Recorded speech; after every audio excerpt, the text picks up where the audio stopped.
இரவு தூங்குவதற்கு முன் மிதமான சூட்டில் பால் குடிப்பது நம் மனதை அமைதியாக உணர வைப்பதுடன் நல்ல உறக்கம் பெறவும் உதவுகிறது.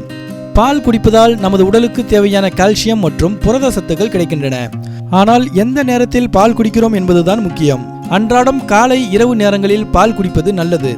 ஆனால் ஆயுர்வேதத்தில் இரவு நேரத்தில் பால் குடிப்பதுதான் மிகவும் நல்லது என்று தெரிவிக்கப்பட்டுள்ளது.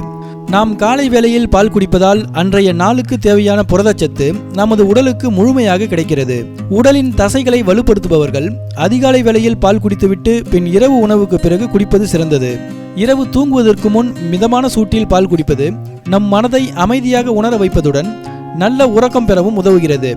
உடல் பருமன் அதிகமாக இருப்பவர்கள் இரவு நேரத்தில் அதிகமாக பால் குடிப்பதை தவிர்க்க வேண்டும். ஏனெனில் பால் அவர்களுக்கு உடலில் கொழுப்புகளை அதிகரிக்க செய்வதுடன் சிலருக்கு செரிமான பிரச்சனைகளையும் ஏற்படுத்தலாம். எங்கள் நிகழ்ச்சிகள் உங்களுக்கு பிடித்திருந்தால் சப்ஸ்கிரைப் செய்யுங்கள். மிகவும் பிடித்திருந்தால் உங்கள் நண்பர்களுக்கும் ஷேர் செய்யுங்கள். நன்றி, வணக்கம்.